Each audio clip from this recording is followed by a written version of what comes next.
સુરતમાં વધુ એક બોગસ નર્સિંગ ઇન્સ્ટિટ્યૂટ ઝડપાયો હોવાની વાત સામે આવી છે। આપણે જણાવી દઈએ, વધુ એક બોગસ નર્સિંગ ઇન્સ્ટિટ્યૂટ હોવાનું સામે આવ્યું છે। યુથ કોંગ્રેસ તેમજ એનએસયુઆઈ દ્વારા વિરોધ કરવામાં આવી રહ્યો છે। સુરતથી આ સમાચાર। લાલ દરવાજામાં બોગસ ઇન્સ્ટિટ્યૂટ હોવાના આક્ષેપ પણ થઈ રહ્યા છે। આપને જણાવી દઈએ, માં કામલ ફાઉન્ડેશન નામની બોગસ ઇન્સ્ટિટ્યૂટ સામે આવી છે, જેનો વિરોધ કરવામાં આવી રહ્યો છે। 700 જેટલા વિદ્યાર્થીઓ અભ્યાસ કરી રહ્યા હોવાની વાત પણ સામે આવી છે।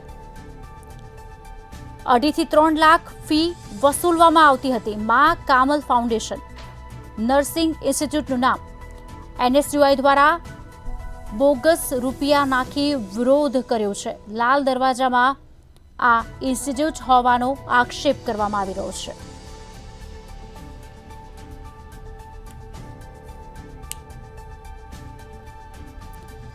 સાતસો જેટલા વિદ્યાર્થીઓ અભ્યાસ કરી રહ્યા હોવાની વાત સામે આવી છે। આજ અંગે વિગત આપશે અમારા સંવાદદાતા લલિત ફોન લાઈન પર જોડાઈ ચૂક્યા છે। લલિત, ફરી એક વખત બોગસ ઇન્સ્ટિટ્યૂટ સામે આવ્યું છે, શું વિગતો?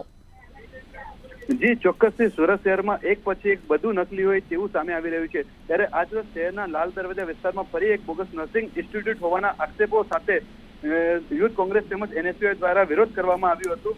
નર્સિંગ ઇન્સ્ટિટ્યૂટમાં નકલી રૂપિયા ઉડાવી વિરોધ પ્રદર્શન કરવામાં આવ્યું હતું। એક બેચમાં 250 જેટલા તેમજ સમગ્ર ઇન્સ્ટિટ્યૂટમાં 700 થી પણ વધારે વિદ્યાર્થીઓ અભ્યાસ કરે છે।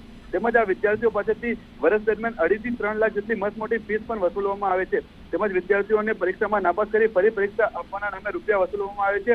આ સમગ્ર આક્ષેપો સાથે સુરતના યુથ કોંગ્રેસ તેમજ એનએસયુઆઈ દ્વારા મા કમલમ ફાઉન્ડેશન નર્સિંગ કોલેજમાં નકલી રૂપિયા ઉડાવી ઉગ્ર વિરોધ કરવામાં આવ્યો હતો।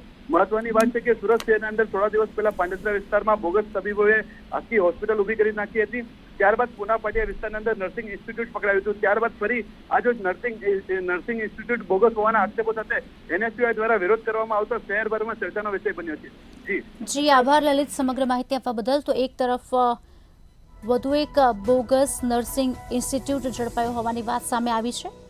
યુથ કોંગ્રેસ તેમજ એનએસયુઆઈ દ્વારા વિરોધ પણ કરવામાં આવી રહ્યો છે। 700 વિદ્યાર્થીઓ તેમાં અભ્યાસ કરી રહ્યા હોવાની વાત સામે આવી છે અને 3 થી 3.5 લાખ રૂપિયા જેટલી ફીસ પણ વસૂલવામાં આવે છે।